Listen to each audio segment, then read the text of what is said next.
આજે રાજ્યમાં ભારે વરસાદની આગાહી. નર્મદા, ભરૂચ, સુરતમાં અતિ ભારે વરસાદની આગાહી છે. ડાંગ, નવસારી અને તાપીમાં પણ અતિ ભારે વરસાદની આગાહી છે. વલસાડ અને દમણમાં અતિ ભારે વરસાદની આગાહી કરવામાં આવી. દાદરા નગર હવેલીમાં પણ અતિ ભારે વરસાદની આગાહી કરવામાં આવી છે. રાજકોટ, પોરબંદરમાં પણ અતિ ભારે વરસાદની આગાહી કરવામાં આવી. તો જૂનાગઢ, અમરેલીમાં પણ ભારે વરસાદની આગાહી છે. ભાવનગર, ગીર સોમનાથમાં અતિ ભારે વરસાદની આગાહી કરવામાં આવી. આણંદ, વડોદરા અને દીવમાં પણ ભારે વરસાદની આગાહી છે.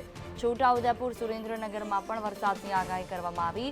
જામનગર, મોરબી, બોટાદમાં પણ ભારે વરસાદની આગાહી છે. ઉત્તર અને મધ્ય ગુજરાતમાં હળવા વરસાદની આગાહી છે. 5 દિવસ માછીમારોને દરિયો ન ખેડવા માટે સૂચના અપાઈ. રાજ્યમાં આજે ભારે વરસાદની આગાહી કરવામાં આવી છે.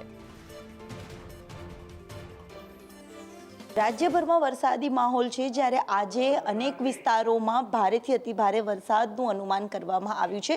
ત્યારે વિંડીના માધ્યમ દ્વારા પણ નજર કરીએ કે ક્યાં કેટલો વરસાદ આજના દિવસે પડી શકે છે.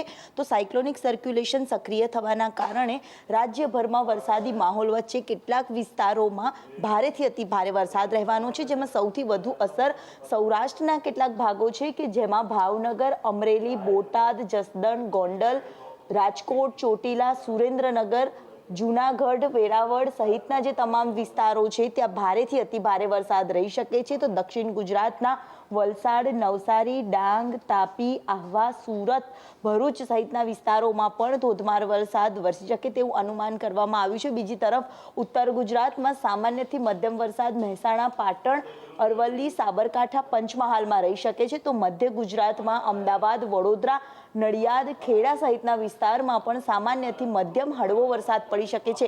સૌથી વધારે આજના દિવસે દક્ષિણ ગુજરાત અને સૌરાષ્ટ્રના ભાગોમાં ભારેથી અતિભારે વરસાદનું અનુમાન કરવામાં આવ્યું છે. સાથે જ રાજ્યભરમાં 5 દિવસ માછીમારોને દરિયો ન ખેડવાની સૂચના અને રાજ્યભરમાં સાર્વત્રિક વરસાદ રહેવાનું અનુમાન પણ કરવામાં આવ્યું છે.